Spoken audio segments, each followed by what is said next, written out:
দূর পাহাড়ের বুক চিরে ধীরে ধীরে উঁকি দিচ্ছে সূর্য। সবুজ বন আর পাহাড়ের স্তরগুলোর মাঝখানে যেন এক রহস্য লুকিয়ে আছে। ঠিক সেই রহস্যকে জাগিয়ে তুলে বগা লেক। পাহাড়ের বুকের উপর হঠাৎই দেখা যায় অপূর্ব এক খাড়া ঢাল। মনে হয় কেউ যেন বিশাল ছুরি দিয়ে পাহাড়টিকে কেটে দিয়েছে। বান্দরবনের এই বিস্ময়কে স্থানীয়রা বলে কাটা পাহাড়।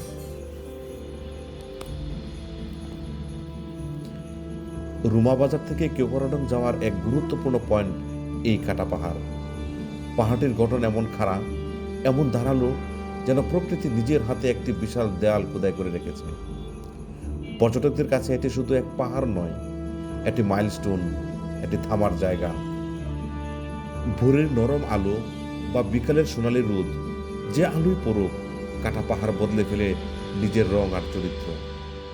কেউ বলে এটি প্রকৃতির শিল্পকর্ম, কেউ বলে সময়ের ক্ষত, কিন্তু যারা একবার এখানে দাঁড়ায় তারা জানে কাটা পাহাড় আসলে বান্দরবনের এক অদ্ভুত সৌন্দর্যের স্বাক্ষর, এক খাড়া দেয়াল, যা পাহাড়ি যাত্রা শুরু থেকেই বলে দেয় অভিযান এখানেই শুরু।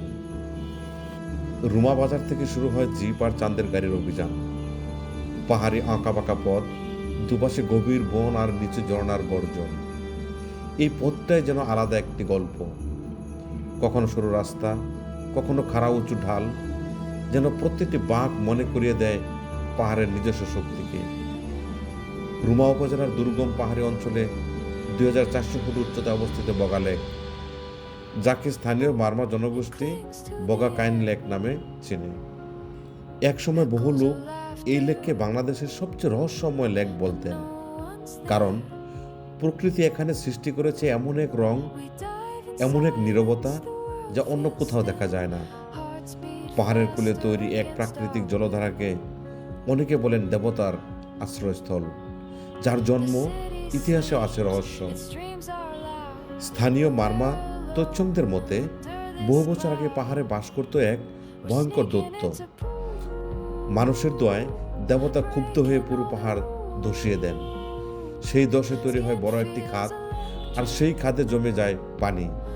এভাবেই নাকি জন্ম হয় বগা লেক।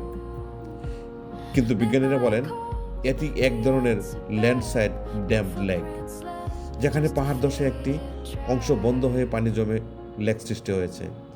চারদিকে উঁচু পাহাড়, মাঝখানে নীলাভ সবুজ পানি, যা বছরের পর বছর একইভাবে ধরে রেখেছে নিজের সৌন্দর্য।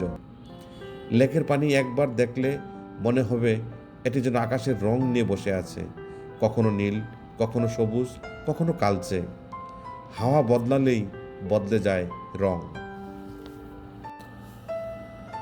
ম্রোং উপজাতির মানুষগুলো অতিথিপরায়ণ।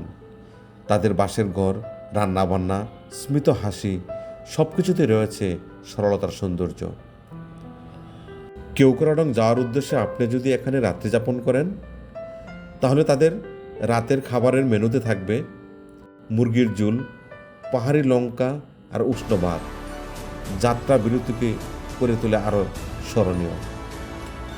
এছাড়াও রাতে নিজেদের ইচ্ছে মতো বারবিকিউ করার রয়েছে চমৎকার আয়োজন। এই বিশাল পাহাড় এবং লেকের জলস্রোতের পাশে রাত যেন অন্যরকম। চাঁদ চারপাশের পাহাড়ে আলোর রেখা এঁকে দেয়, আর লেকের পানিতে সেই আলো প্রতিস্ফলিত হয়। তারার আকাশ আর হালকা শীতল বাতাস, মনে হয় আপনি পৃথিবীর সবচেয়ে শান্ত জায়গায় এসে দাঁড়িয়েছেন। সুপ্রিয় দর্শক শ্রোতা, আজকের ভিডিওটি এই পর্যন্তই। ভালো লাগলে লাইক, শেয়ার, ফলো এবং কমেন্টস করবেন। ধন্যবাদ।